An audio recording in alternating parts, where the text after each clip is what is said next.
They are the chairs of the public policy development process and will be chairing this forum. Welcome.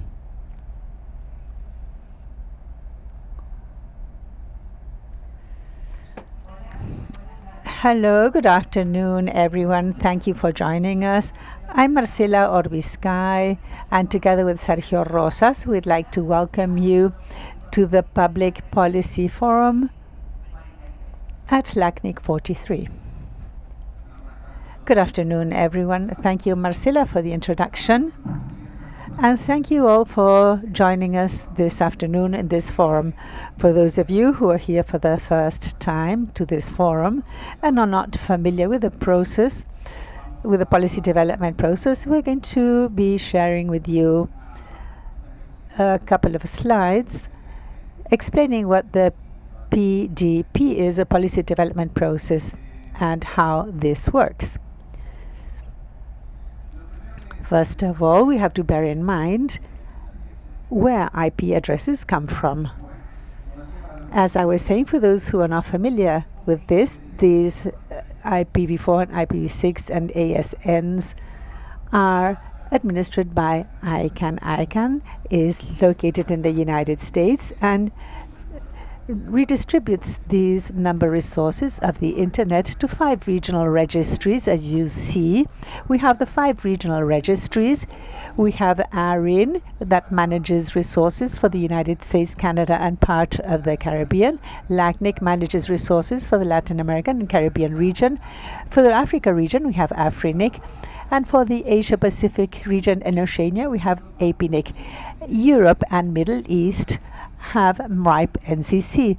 So these are the 5 regional registers that globally distribute all these internet resources globally. Regarding the coverage area of LACNIC, we cover 33 territories or countries. So all these organizations established in the region have to request these resources from LACNIC.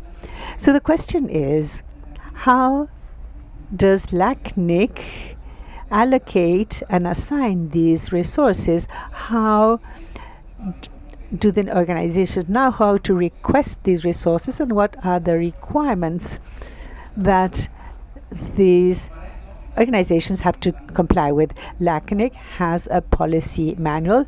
This little book we have on the left on one of the sides. He doesn't know whether it's right or left for this. So this is a policy manual. These are the instructions that tells LACNIC how to manage the resources. These are the instructions that tells the organizations what are the requirements have to meet in order to receive number resources for the internet. On the other side, we have the other book which says PDP. This is a policy development process manual. This manual contains the instructions or explains how the policy manual should be dealt with, how this has to be managed, how it has to be amended. This policy development process manual explains how this process, this forum takes place, who are the chairs are elected, the roles of the board, and so on. So this policy development process explains the deadlines and so on that have to be complied with when policies are developed. So LACNIC has the 2 manuals: the policy manual, which instructs LACNIC how to allocate the resources, and the PDP manual, which instructs LACNIC how to modify the policy manual.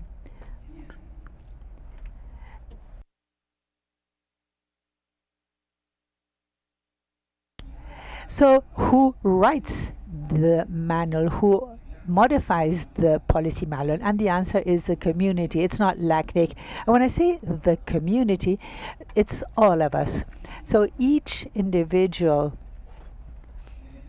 through open and participatory process, can submit a proposal to amend the text, both in the policy manual or in the policy development process manual. So when I say anyone, it's just anyone.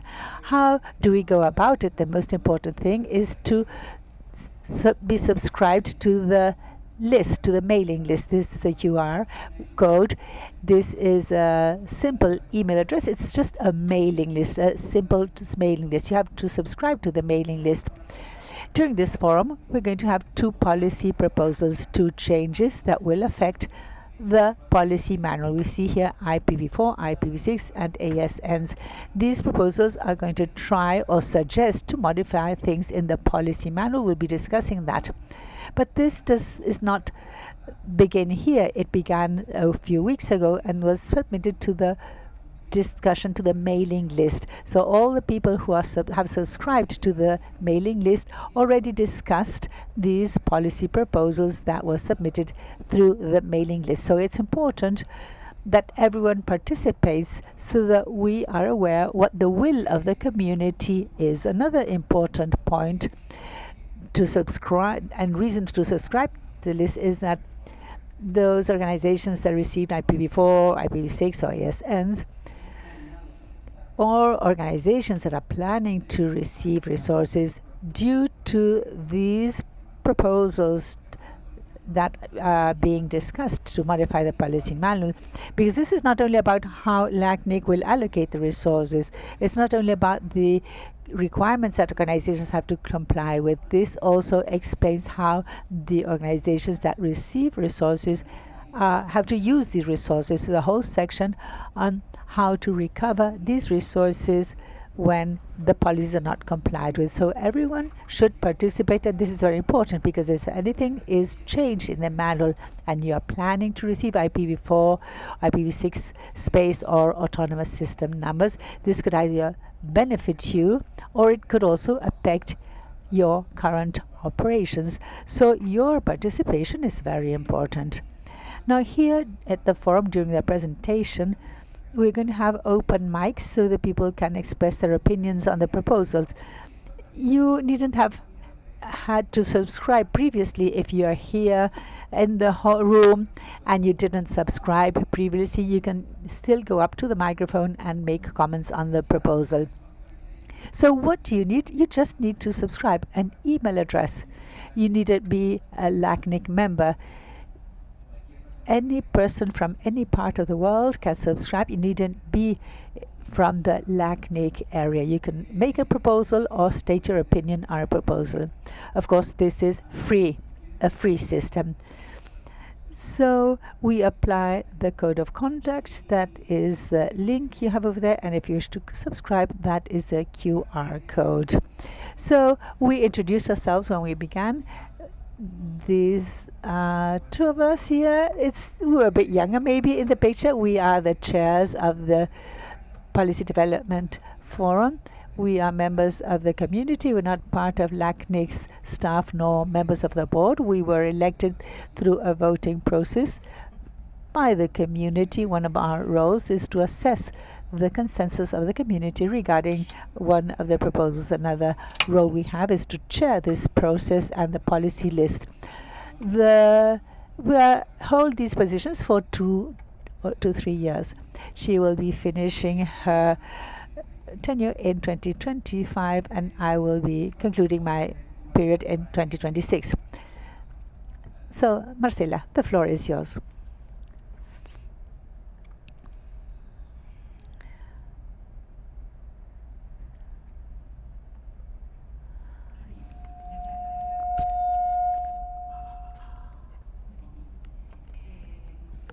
So, as Sergio already explained, we invite you to participate wherever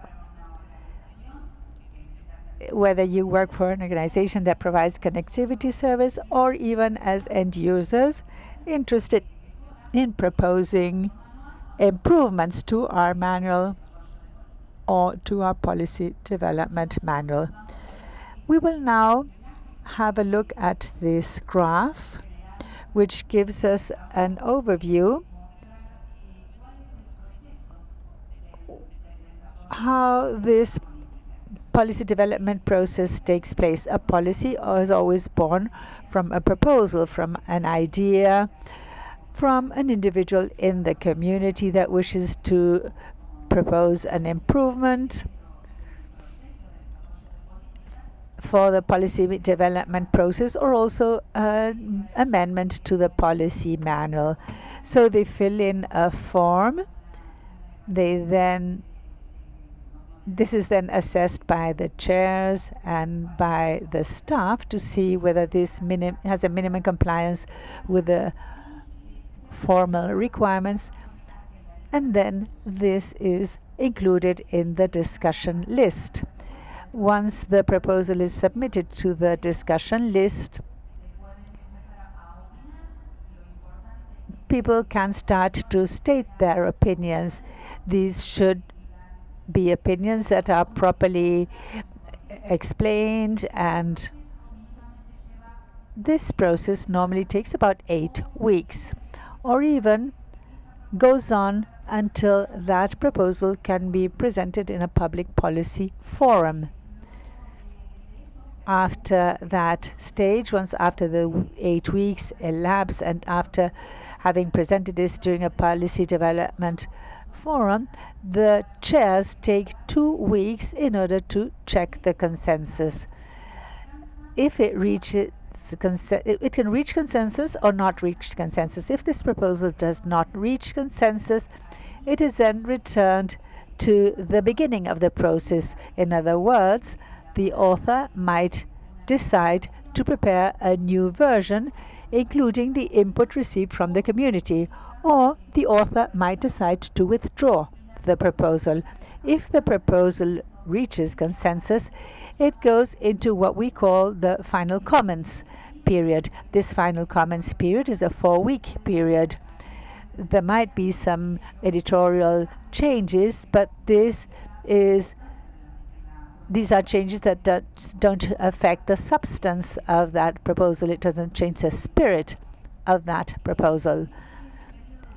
This final comments period is a 4-week period. After this period has elapsed, moderators once again assess the consensus. Here we take 1 week to carry out this evaluation. Our input, of course, is the most recent comments in the policy lists. Now, if this proposal did not reach consensus, just as in the previous opportunities, then it goes back to the beginning for the author to develop a new version, or the author may also remove it from the list. Now, if it reaches consensus, then it is sent for ratification by the board. The board may take its time to ratify it, or it may reject it. If it's not ratified, then it goes back to the beginning, and if it is ratified, then it's implemented. We just mentioned consensus. Now, what is consensus all about? In the Public Policy Forum, we do not vote, although at the end we are going to say, well, let's gauge temperature. You're going to raise your hands if you are in favor or against.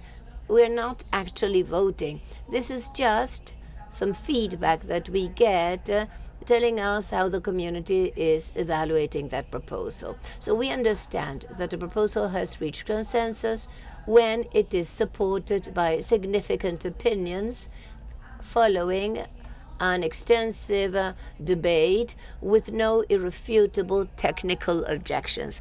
So this is described in the PDP. Now let's see what happened since the last forum. We have a lot of news. The LAC 2024 for version 1, the log of assignments of special reserve of IPv4 addresses for critical infrastructure has been implemented. That's a state. The status, LAC 2023-7 version 4, trains and transferences, there's a new version. It's going to be presented by Jody. LAC 2024-1 version 1 and LAC 2024-2 version 1, temporary transfers and introduction of proposals in the PDP, respectively, and procedures of appeal, 2024 version 1. Well, it's in version 1 is introduction of proposals in PDP removed, like 2024-2 version 1 procedure of appeal. The status is removed, retired. So, like 2023-5 version 1, eliminating ROAS in the case of recovered resources, it was abandoned.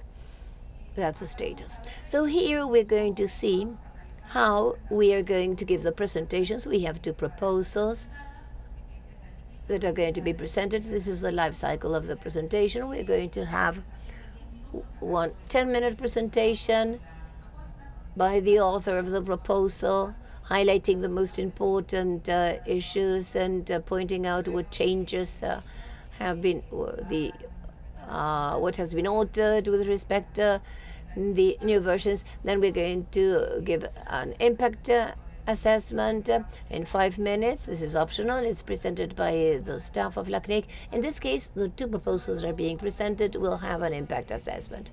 Then we have a 20-minute discussion where you can ask any questions you may deem necessary.